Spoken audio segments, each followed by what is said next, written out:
What's going on, YouTube? Got a tree growing out of the back of my head, and it's a great day for a knife review. I'm bringing you the SE6. What can I say about it that already hasn't been said? Nothing. This thing has been talked about up and down and all around. Everybody knows this blade.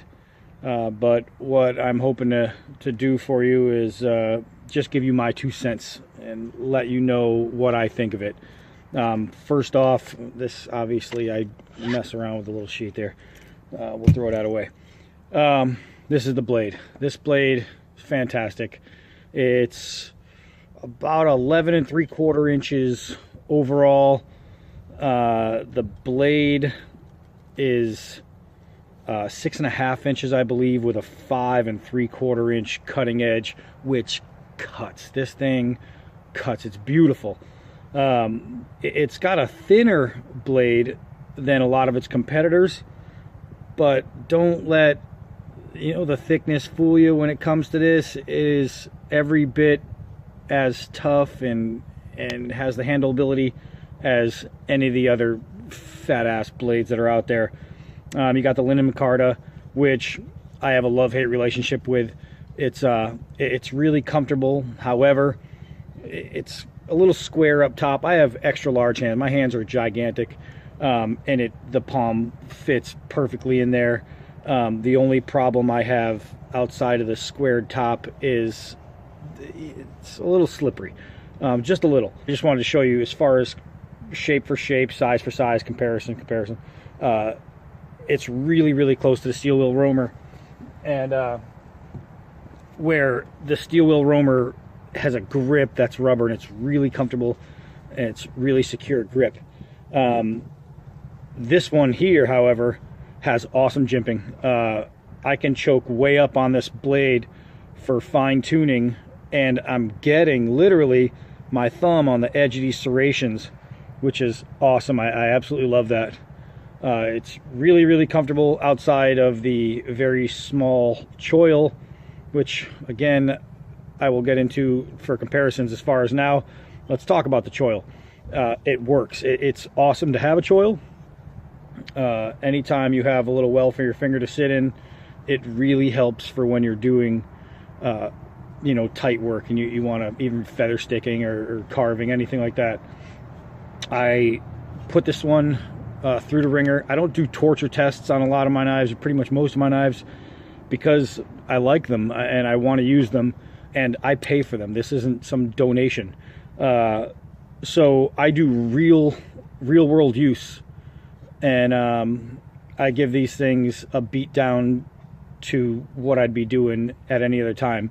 Yes, I do some batoning with them. I do feather sticking. I do chops with it, and I'll do some gravity drops to see how it's going to bite into some wood. And then I hate when people dig into wood and then peel it out this way, like that matters. You really want to pry bar it to see how the tip is going to go, and that's one thing I've done with this knife a lot, and it's fantastic. I'm going to take you over to the wood and just show you a couple things real quick. I'm not going to spend an hour feather sticking, because I know for me that's boring as hell to watch. Knowing it can do it is all you really need to know. So I'm going to press pause. I'm a one-man operation, so you're going to see everything I do, and we're going to go over to the wood. Pause. All right, so here we are. We're back at the old pallet. I'll show you the pallet. It's a lot better looking than I am. So here we're going to go. I've already done a little bit of chop with it, but I'm going to give you a couple of whacks. Hopefully I'm in frame. I have no idea, but you can see just from trying to work around the camera, holding the camera, what this thing will do. I mean, any knife with an edge is going to chop. This one just chops better than a lot of knives with other edges. We're going to do a gravity drop. This is one thing I like to do. A lot of people don't do it. Basically, I'm going to hold the blade out in front of me, and it's going to drop around 3 feet, somewhere in there, into a piece of wood, and then I'm going to throw it into that piece of wood, because if your handle is going to loosen, it's going to loosen when you throw it. That's just the way it is. So I'm gonna find a way to set this thing up so you can see it. And shut up, Don, I know. All right, here we go. So here's my stump. I'm just gonna hold it. We're gonna check balance, weight. So instead of going out this way, I'm gonna loosen it by pry barring because I think that's better. This thing bites in really well. It comes out even nicer. A little throwing it, even if the throw is bad, hitting with some impact. The handle, I mean, it's just pulling the stump from the ground. This thing really, really bites in. It's an old piece of wood, it's crappy, but I mean, that's awesome. This knife is every bit as cool as it's supposed to be. Okay, so this is what we have here. We have a few of some pretty comparable blades, blades that everybody should know about by this point if you're on these videos. You have the SE6, awesome. You have the steel wheel. This is my EDC. It's the Romer. It's amazing. You have the Mission Team 21 by Tops. This blade is freaking awesome. Heavy blade, but crazy cool.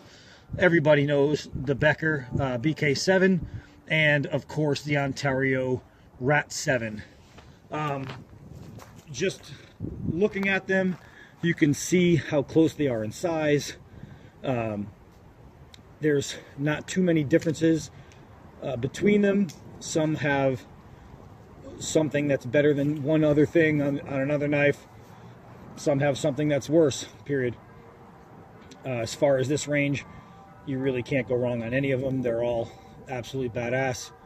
However, the SE6 is one of those cream of the crop type knives where it's almost impossible to find something in this category that's going to be better than it.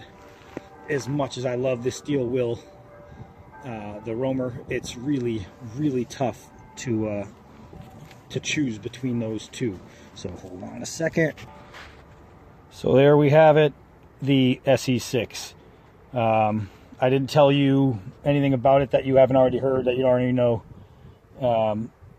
But it's just another opinion, another person that can confirm how really great this knife is. If you are looking for an amazing survival knife, if you're looking for even a great fighting knife, I'll tell you what, this thing is really hard to beat. The steel will take a pounding and hold its edge. The handle will take abuse, it won't loosen. There isn't much you can throw at this blade that it won't take. The thing is beautiful. It's everything that the other guys have said it is, and I'm just one more clown in the bunch telling you the same damn thing. Great knife. I'm going to go over some more reviews coming up soon, so pay attention. I have a lot of blades to go through that you're going to want to hear about. So have a great day. This is Donnie B all day. Take care, YouTube.